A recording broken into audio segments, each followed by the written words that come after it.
Selliste kupee-sedaanide ajastu sai alguse 2004. aastal, kui Mercedes näitas esmakordselt CLS-i.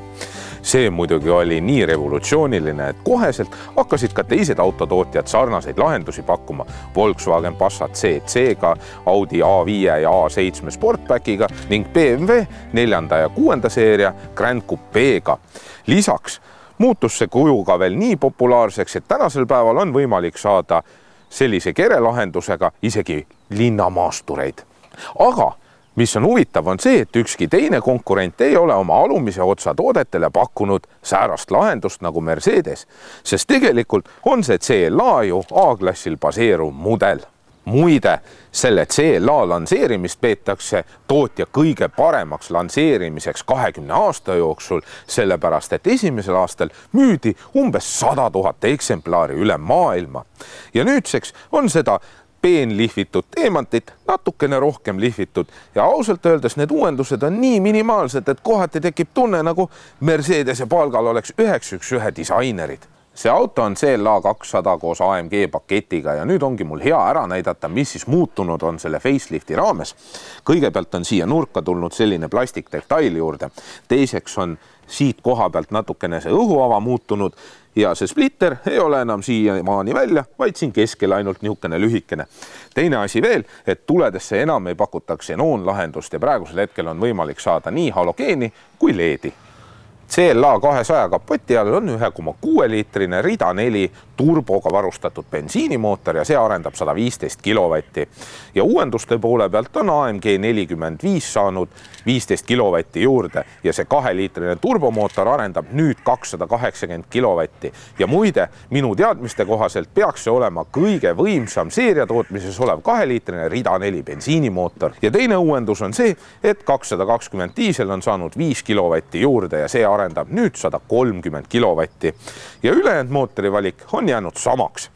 Käigukastide poole pealt on ikka endiselt pakkuda 7-käigulist topeltsiduriga automaati ja 6-käigulist manuaali. Ja veoskeemilt on standardist tegemist esirattaveolisega ja lisavarustuses saab ka 4-rattavedu ja muide AMG mudel on standardis juba 4-rattaveoline. Ja see 4-vedu toimib teistest Mercedestest erinevalt, sellepärast et siin on tegemist muutuva jaotusega 4-veoga ja siin on põhiliseks prioriteediks ikkagi esirattavedu ja vajadusel suunatakse kuni 50% veojõudu tagaratastesse. Kui teile tundub, et need tagumised tuled on disaini muutnud, siis teil on õigus. Aga tegelikult saab neid tagumisi tulesid ainult koos kõige vingemate LED esituledega. Teistele jääb siis selline nagu vanasti, ehk siis valge triip on siin all ääres. Ja tagumise osa poole pealt on muutusi veel. Nimelt on see diffuusor nüüd selline läikiv ja see ei imiteeri enam võrku. Ja teiseks on need väljalaskeavad natukene ovaalsemad ja ei ole enam sellised kandilised nagu ennem. Ja muidugi on siin üks hea asi veel. Nimelt on siin katte all tagurduskaamera ja see on selles mõttes meie kliimas hea, et kui seda vaja ei ole, on see siin peidus ja kui on vaja, sõidab see siit alt välja ja nii on tagatud kogu aeg selline ilus puhas pilte. Pagasiruumi lahendusega on endiselt niimoodi, et täpselt sama nagu vanasti 470 liitrit ja kui on tegemist shooting breakiga ehk siis universaaliga, saate 15 liitrit veel rohkem pagasiruumi. Aga miinuspooleks on see, et see luuk on natukene priske ja mõned pikemad võivad siia alla näiteks oma pea ära lüüa. Ja teine halb asi on see, et siin ei ole ühtegi kotikinnituskonksu. Aga kui te tahate natukene suuremaid asju vedada, on võimalik seljatugesid alla klappida ja kui te olete lisavarustuses ostnud endale tagumise käetoe, saate ka suuski vedada.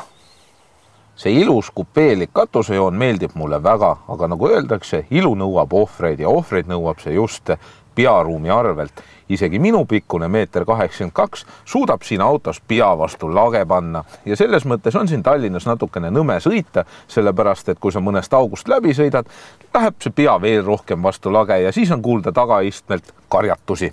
Aga jalaruumi poole pealt on siin selle vastu palju rohkem ruumi kui näiteks eelmise põlvkonna C-klassis ja iseenesest on siin täiesti mugav istuda, kui natukene rohkem lösutada.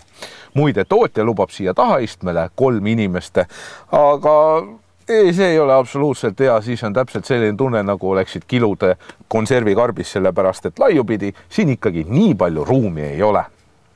Üks asi veel, sellele autole on lisavarustusest juurde võetud meeleoluvalgustus ja need LED-ribad on peidetud nii siia kui ka tagumiste istmete avadesse ja iseenesest pimedas muudab see väga šefiks selle olemise. Üks asi, mis mulle selle auto puhul veel meeldib, on see, et nendel ustel ei ole aknaraame ja kui aknad on alla lastud, jätavad need päris edeva mulje.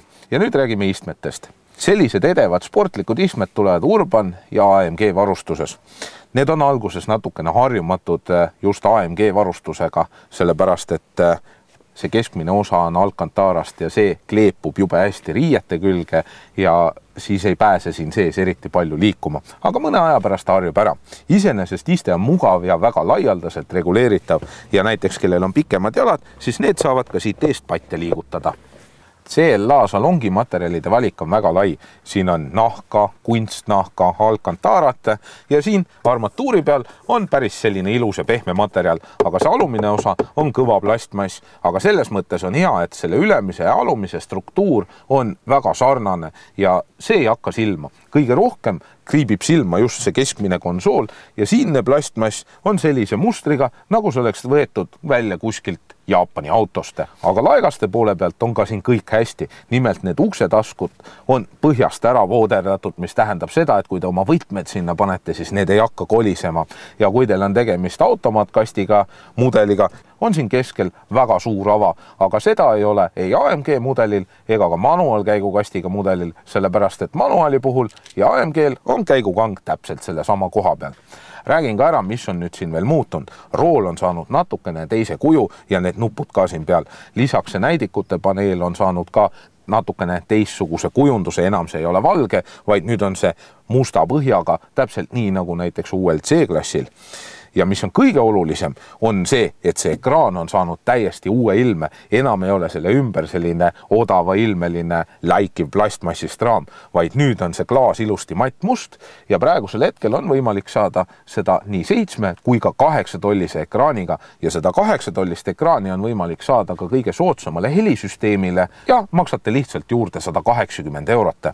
Ja helisüsteemist rääkides, siis need, kes tahavad ikkagi muusikaelamust, peaksid Harman Kardoni helisüsteemi poole vaatama, sest see tavaline sobib pigem Kuku raadio kuulamiseks. Ja muutunud on ka veel siin keskkonsoolis nuppude osa. Need on nüüd natukene suuremad ja kandilisemad ja alumine rivi on saanud kroomkatte ja minu mäletamist mööda eelmisel mudelil olid need mustast plastikust.